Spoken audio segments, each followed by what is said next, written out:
Oke guys, welcome back to Daily Charting with Toshi, di mana kita akan daily chart your favorite cryptocurrencies. Oke, dan sekarang kita masuk ke DCWT sesi kedua, di mana di sesi kedua ini kita akan lebih fokus ke pembahasan komen dan juga akan ada charting beberapa altcoins.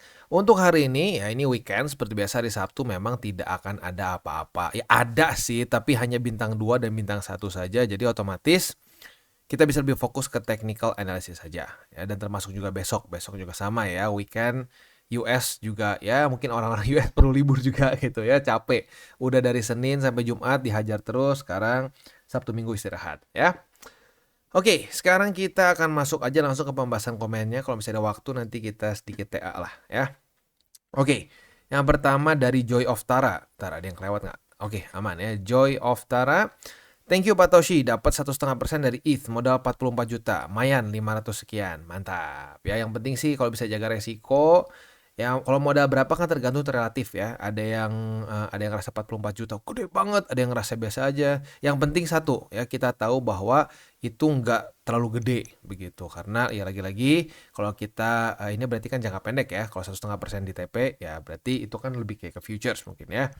Nah, itu otomatis harus bisa jaga resiko lebih gitu, karena futures pokoknya gini deh, semakin pendek time frame kita ya, nah semakin lebih beresiko begitu ya. Oke, selanjutnya Solo The Reboots ini ini salah satu subscriber kita namanya lucu ya, Solo The Reboots. Bang Toshi, BTC lagi naik. Apakah aku terus akumulasi atau tunggu dulu? Biasanya aku akumulasi setiap hari 50 USD per hari. Oh, wah. Oke, bagus bagus. Wah, 50 USD per hari lumayan juga ya. Nah, kalau menurut gua pribadi sih tetap aja DCA ya, tetap DCA. Yang penting jangan sampai cepet habis peluru aja sih sebenarnya ya. Tinggal ya dibagi kayak yang udah kita bahas lah ya, gimana cara bagi pelurunya gua udah sering bahas di DCWT sebelum-sebelumnya ya. Next, dari si Taurus. Futures di hold walaupun sudah profit. Apa dampaknya Bang Tosh? Apakah ada kena potongan-potongan atau apalah itu? Yes, ada ya, ada fee lah kasarnya ya. Walaupun namanya specifically apa ya. Ya kalau dulu sih sering dibilang itu kalau zaman gue trading forex biaya nginep katanya ya. Nah, ya jadi ya ini benar ya. Ya ada yang ngomong marginnya berkurang. Benar, itu ada biaya lagi. Jadi kalau udah kena target TP, ya di TP aja begitu ya. Nah, mungkin boleh di hold kalau sampai belum kena target TP dan nggak ada data penting. Tapi kalau ada data penting, kalau lo konservatif, intermediate, pertimbangkan untuk tutup posisi aja kalau ada keluar data penting gitu ya. Next, dari CEO apa ini? Atau Cheot Monrod, ya itulah. Oke ya. Kira-kira kalau hold posisi buy atau sell future untuk waktu yang lama, misalkan berbulan-bulan tanpa target TP, apakah worth it? Risk manajemennya yang diandalkan hanya SL. Jadi setiap hari menyentuh support baru SL.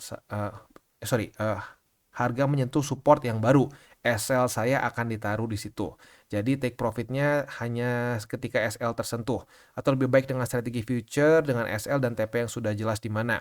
Soalnya kalau mau hold future yang lama, saya kepikiran dengan fee-nya. Sementara kalau mau main spot tidak bisa pakai leverage.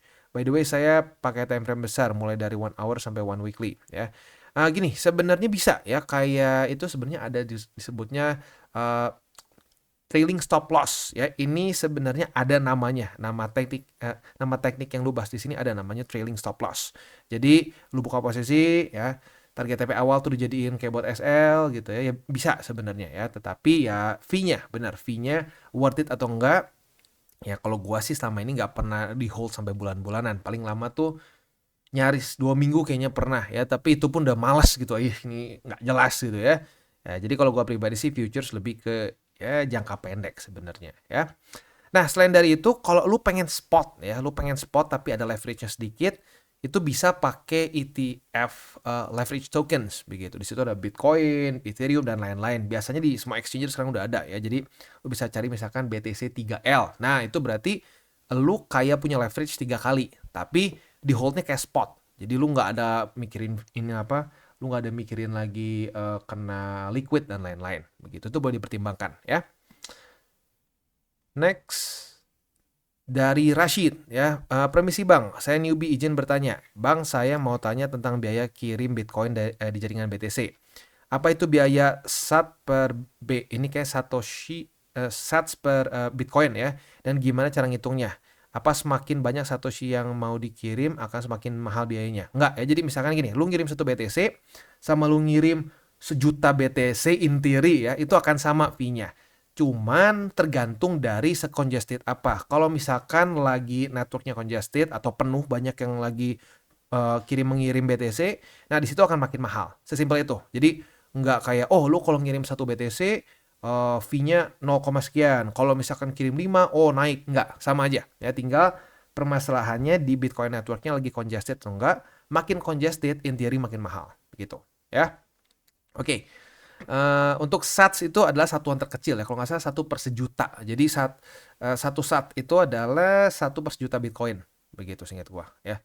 Aduh, tepatnya berapa gue lupa, tapi pokoknya 1/berapa dari Bitcoin lah. Begitu ya. Next. Dari Indo Herb Heaven kayaknya ya. Bang, kalau misalnya terjadi pantulan, akankah segera terjadi ini kayaknya altcoin ya, altcoin season atau mini altcoin season untuk altcoin? Kalau sampai terjadi pantulan ya, menurut gue pribadi sih selama interest rate masih belum turunnya cukup, terus mungkin yang lebih penting lagi adalah kalau belum terjadi peningkatan balance sheet, menurut gue altcoin season paling mentok di mini. Begitu. Kalau sampai pengen kayak di 2021 nggak bisa ya. Buat lu yang nggak tahu di 2021 itu ini ya gila nih. Ini masa-masa kesannya lu beli altcoins apapun kayaknya kerasanya tuh kayak nggak outperform BTC semua. Nah, kalau lu mau kayak begini nggak cukup dengan cuma pantulan di BSB ya. Yang lu perlukan adalah interest rate yang udah rendah ya, bukan lagi turun tapi udah rendah, dan balance sheet yang udah naik juga kayak di sini nih ya. Jadi waktu terjadi penurunan pun lu bisa lihat nggak langsung Bitcoin dominance hancur. Nggak ya, pada faktanya ada waktu dulu sampai udah cukup rendah ya, dan balance sheet udah cukup tinggi meningkatnya, barulah di situ akan terjadi altcoin season di sini ya. Ada perlawanan terus altcoin season lagi begitu ya. Jadi sekali lagi butuh balance sheet yang tinggi dan interest rate yang sudah rendah begitu ya. Nice, ini pertanyaan yang bagus ya. Next. Karena gini, soalnya jujur banyak pertanyaan cuma, Bang, gimana Bang, altcoin season nggak? Altcoin season nggak? Nah, ini pertanyaannya, ini apakah akan segera terjadi nggak kalau ada ini? Nah, itu berarti kan artinya diperhatiin, gitu ya. Mantap. Next. Galaxy Cost ya. Tolong Bang, analisa Shiba sudah naik di 2100. Apa TP dulu, nunggu agak bawah baru beli lagi? Cuman takutnya malah ketinggalan kereta nanti kalau mendadak to the moon. Kalau gue pribadi gini ya, belum keluar SOP TP seingat gue ya. Coba kita iseng lihat sedikit lah ya. Tadi apa ya? Shiba ya. Shiba. Kita masukin Shiba ya. Shiba USDT. Kita bisa di sini di weekly-nya masih belum dia close di Bollinger Band ya. Bollinger Band dia masih belum close di atas dari Bollinger Band. So ya belum waktunya untuk TP sebenarnya ya. Sorry ini Bitcoin dominance. Shiba. Nah, di sini belum waktunya TP, belum keluar. Jadi kalau gua pribadi sih enggak begitu ya. Oke, selanjutnya kita geser lagi ke pertanyaan tadi ini yang Shiba. Dari Martin Tan. Terima kasih Kotoshi and team. Berkat wejangannya dari minus 40% tinggal 10 aja. Mantap ya. Yang penting DCA dan jangan pakai duit panas. Mantap wejangannya. Yes ya. Ingat ya, ini terdengar simpel. Terdengar simpel banget ya, cuma DCA dan jangan pakai duit panas. Tapi ya lu bisa lihat sendiri ya. Udah banyak yang membuktikan dari minus pelan-pelan berkurang, mulai ada yang profit begitu. Ya, jadi cara ngebenerinnya nggak bisa dalam sehari kayak cuma kita masukin kunci terus kita puter beres. Nggak ya, harus pelan-pelan begitu. Dan ya gue happy banget ya. Gue happy banget sudah berkurang dari minus 40 sampai sekarang tinggal 10% aja ya.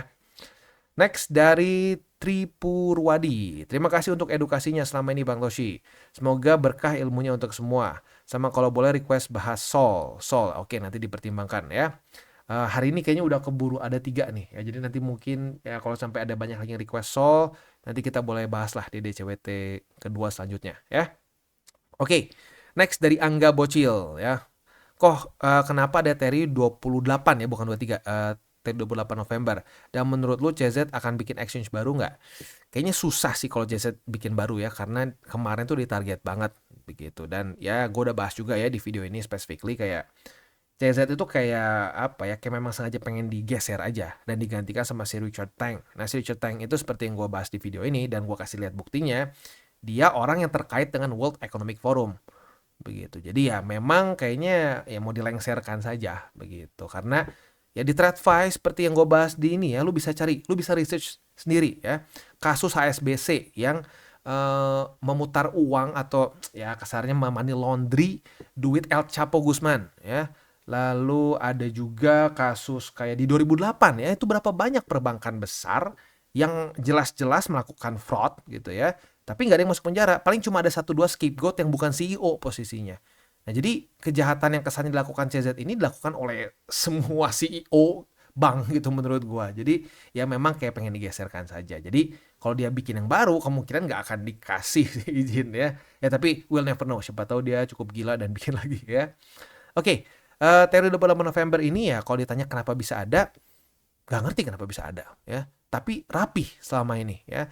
Kemungkinan besar ini bisa lumayan rapi November Desember gitu ya, bisa terjadi hal-hal penting per tahunnya itu karena ya cyclical atau ini ya, business cycle begitu. Jadi kemungkinan besar teori 28 November ini ada karena business cycle begitu ya. Next dari Mansa GME ya, hati-hati juga ya guys, laptop Windows gua copy paste address bisa berubah, nggak sama kayak di copy. Nah kalau gua gini, kadang-kadang gini bro, lu waktu misalkan mau nge-copy nih, nah kadang-kadang ada yang bisa ketinggalan sedikit tuh 1-2 huruf. Nah itu hati-hati. Kalau gua pribadi selalu gini, sebelum kita kirim dana minimal ya, lu cek 5 angka dan huruf pertama di depan dan 5 terakhir. Itu yang paling minimumnya. Lebih bagus lagi kalau jumlahnya besar ya. Lu kirim dulu dengan jumlah kecil. Misalkan lu mau ngirim andaikan nih 10 BTC. Jangan langsung 10 hajar. Lu kirim dulu 0,001 lah, misalkan kecil aja ya. Lu kirim sampai nah udah pasti kan aman. Lu udah whitelistin juga tuh si addressnya. Udah gitu lu kirim sisanya. Begitu ya. Oke, itu kurang lebih untuk pembahasan komen kita pada hari ini. Selanjutnya kita akan tipis-tipis dulu bahas sedikit Bitcoin dibandingkan dengan tadi pagi. Sedikit terjadi koreksi ya. Ya walaupun ya masih baru bentar banget sih, tapi ya dibandingkan dengan tadi pagi sedikit lebih rendah begitu. Nah, yang lebih penting sebenarnya satu sih. Apakah dalam beberapa hari ke depan Bitcoin bisa bertahan di atas dari 65.327 atau enggak? Kalau bisa, apalagi sampai hari Senin, ya artinya Bitcoin benar-benar mantul di BSB dan ini mengubah main scenario kita dari bearish menjadi bullish gitu ya. Oke, sekarang kita akan masuk ke buy limitnya. Hari ini kita akan bahas Phantom, Matic, dan Ton. Tetapi sebelum kita masuk, seperti biasa gue akan disclaimer dulu bahwa semua konten dari TCI bukan financial advice. Ini semua bentuknya adalah edukasi ya. Lalu bagaimana cara untuk mendukung TCI? Ada banyak caranya. Lu bisa like our video, bisa share our video, atau juga bisa menggunakan link referral kita di bawah. Dan sekarang kita akan dengar dulu pesan-pesan dari sponsor kita pada hari ini. Oke, today's video is brought to you by Bybit. Di mana di Bybit ini kita bisa melakukan berbagai macam hal ya, mulai dari yang newbie sampai yang sudah advance. Buat mungkin lo merasa bahwa aduh bang, gue masih nggak ngerti nih TA, gue masih nggak ngerti charting dan seterusnya, tapi pengen akumulasi, pengen DCA murni, bisa lo tinggal masuk ke sini one click buy, di mana lo bisa pilih lo mau pakai apa ya fiatnya, lo tinggal pilih juga asetnya apa ya. Misalkan lo pengen akumulasi BTC, misalkan setiap hari Senin jam 7 pagi, misalkan gue pengen akumulasi BTC sebesar 100.000 rupiah misalkan ya, lu bisa langsung lakukan di sini. Bisa peer to peer, bisa Dana, Bank BRI dan lain-lain. Ini gila ya, bisa pakai BCA Mobile dan seterusnya. Jadi Bybit ini memang cocok banget buat orang-orang yang tinggal di Indo ya, bisa langsung pakai bank-bank yang memang sudah biasa kita pakai di Indo ya. Nah, buat yang intermediate sampai advance juga di sini ada spot, nah, dan juga ada leverage tokens, dan tentu juga ada derivatives trading, di mana kita bisa menggunakan kontrak yang USDT maupun USDC. Jadi di sini lo bisa pakai USDC ya, karena nggak semua exchanger bisa menerima untuk futuresnya pakai USDC ya. Dan tentu juga lo bisa earning bunga juga dari kripto lo dan lain-lain. Dan tentu juga di sini kita bisa melakukan copy trade ya, di mana copy trade dari Bybit ini sudah cukup terkenal ya, dan kita bisa mendapatkan keuntungan juga. First copy trade kita bisa ada protection 100 USDT loss coverage ya, dan seterusnya ya. Jadi buat lo yang tertarik bisa silakan pakai, klik di link referral kita di bawah. Dan kita masuk dulu ke Phantom. Untuk Phantom, posisi short kita yang dari tanggal 26 September, terutama untuk yang agresif, masih bisa dipertahankan ya. Nah, untuk posisi short kita ini target TP-nya adalah di MA 200. Buat kemarin yang konservatif ya, yang konservatif tutup posisi duluan karena kemarin kan kita masih ada data penting ya. Data pentingnya itu keluar jam, waduh salah klik. Data pentingnya itu keluar jam setengah 8 ya. Berarti kalau lu tutup posisi kemarin setengah 8 di sini ya. Ya kurang lebih dari sini. Malah jadi kena ini ya, malah jadi kena cut loss sedikit. Ya, lagi-lagi nih ya. Lagi dekat-dekat ke jam volatile. Kadang-kadang kita udah tungguin pun ya volatility-nya bisa tetap menghajar kita walaupun ya jujurnya kecil sih ya. Tapi buat yang agresif kali ini malah selamat. Jarang-jarang nih yang agresif malah lebih selamat dibanding konservatif ya. Nah, buat yang agresif target TP jangan lupa dipasang ya di MA 200. Oke, itu untuk posisi futures, posisi spotnya MA 200, MA 20 dan di 0,55 ya. Untuk 200 dan 20-nya baca sendiri di sini ya. Ini MA 200, ini MA 20 ya. Next kita masuk ke Matic. Untuk Matic, retest 1, retest 2 sudah terjadi di MA 50 sebagai support. Oh, enggak. Yang kemarin enggak ya. Kemarin nyaris tapi enggak sampai retest. Jadi ini adalah retest pertama. Kita lihat besok pagi. Kalau besok pagi Matic daily close-nya masih di atas dari MA 50, kita bisa limit posisi long. Retest kedua otomatis kebuka posisi long-nya dan target TP kita di ya boleh di sini ya di struktur baru. Atau kalau lu mau lebih agresif ya boleh di sini ya di angka 0,48. Untuk posisi spotnya MA 50, MA 20 dan struktur di 0,391. Next kita masuk ke ton. Untuk ton kita belum ada setup lagi ya karena di tanggal 26 jebol MA 50. Tanggal 27 baru retest MA 50. Oke. Masih ada kesempatan sebenarnya buat posisi long berarti ya. Posisi shortnya enggak karena jebol ya. Tapi untuk long kita bisa limit di MA 50 karena kemarin retest pertama. Jadi apabila terjadi retest kedua di MA 50 sebagai support, kita bisa buka posisi long dan target TP di 5,965. Untuk posisi spotnya ini tipis ya, jadi langsung kita skip dulu aja ya. Kalau dia sampai reclaim lagi atau daily close di atas lagi ya baru jadiin buy limit pertama ya. For now, buy limit pertamanya masih di MA 50, buy limit kedua di MA 20 dan ketiga di 5,53 ya. Itu kurang lebih setup untuk DCWT sesi kedua. Sebelum kita tutup, sekali lagi gue ingatkan ya buat apalagi yang kemarin-kemarin waktu ke bawah sini nggak beli bundle nggak DCA, please jangan FOMO sekarang ya, jangan FOMO, DCA aja ya. Karena gini, kalau lu FOMO di sini ya ini berbahaya karena setiap kali FOMO itu akan cenderung membawa ke all in. Kalau all in, lu koreksi dikit aja langsung panik begitu. Itu terjadi ya di sini ya. Di sini gitu. Nah, kali ini we'll never know, jangan-jangan bisa aja dia nge-wake dulu terus naik lagi ke atas. Nah, buat yang all in itu pasti jadi berantakan. Jadi please untuk para newbies terutama ya, jangan sampai ke bawah nafsu dan semua dihajar satu posisi. No, DCA is king ya. Ujung-ujungnya yang profit dan tenang, tidurnya nyaman itu adalah orang yang DCA. Orang yang all in ya, profit diliatin terus nggak bisa tidur, excited, wah gila ya. Tapi sekalinya minus dikit, waduh, paniknya juga luar biasa. Ya karena lagi-lagi semua dana dimasukin. Tapi kalau dicicil, nah kita akan mendapatkan harga rata-ratanya. Begitu ya. Ingat, kalau investasi lu deg-degan ya, lu nggak bisa tidur, itu namanya bukan investasi. Itu udah jatuhnya ke judi. Karena kalau investasi ya, itu harusnya tenang. At least itu sudut pandang gua. Begitu ya. Kalau lu nggak tenang itu namanya bukan investasi, itu namanya judi ya. Oke, kita tutup dengan 3 golden rules. Jangan pakai uang panas, jangan over leverage, dan berpikirlah jangka panjang. Oke guys, jadi itu adalah akhir dari segmen DCWT kita pada hari ini. Dan jangan lupa bagi kalian yang merasakan manfaat dari segmen ini, jangan lupa untuk share ke teman-teman kalian. Dan apabila lu pengen mensupport channel kita, ya TCI, jangan lupa untuk menggunakan link referral kita di bawah. Nggak wajib ya, tetapi apabila lu menggunakan link referral kita di bawah, ada macam-macam ya, dari Bybit, Huobi, Maxi, toko kripto, dan banyak lagi ya. Ya, walaupun nggak wajib, tapi kalau menggunakan link referral kita, lu secara langsung membantu perkembangan dari TCI. Dan satu lagi, jangan lupa juga untuk join Telegram group kita, di mana kita bisa ngobrol-ngobrol santai mengenai dunia cryptocurrency secara 2 arah. So, jangan lupa untuk like, subscribe, click the bell icon, and see you on the next video.